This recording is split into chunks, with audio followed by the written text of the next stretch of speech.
Deməli, burada mürəkkəb efir buxarların hidrogene görə sıxlıq 58. 58 vurulsun 2, 116'dır. Mürəkkəb efir karbon N, H2NO2'dir. 14 N plus 32 bərabərdir 116. N buradan 6'ya bərabərdir və mürəkkəb efirin tərkibində deməli yanma zaman 2A mol CO2, yəni 2A karbon birindədir. A mol CO2, A mol karbon da birindədir. Bu 6'ya bərabərdir. 3A bərabərdir 6, A bərabərdir 2. Yəni birində deməli 2A mol CO2 alınıbsa, yəni orada 2A karbon var idi. Anı da 2 götürdüm. Yəni birində 4 dənə karbon var.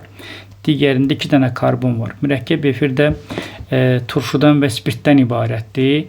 Tutaq ki, biz turşunu məsəl üçün 4 dənə karbon götürsək, məsəl üçün 4 dənə götürsək, COH-dan bir spirti 2 götürsək, biz buradan asimetrik yarada bilməyəcəyik.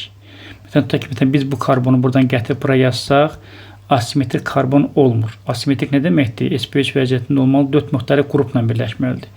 Ona görə 2 dənəni biz turşuya şamil edirik. 4 dənəni isə asimetrik yaratmaq şərti ilə spirtə, yəni ikili butil yaradırıq. Baxın, CH3, burada CH2, yəni ikili butil spirtidir. Burada spirt butanol 2 və ya ikili butil spirtidir.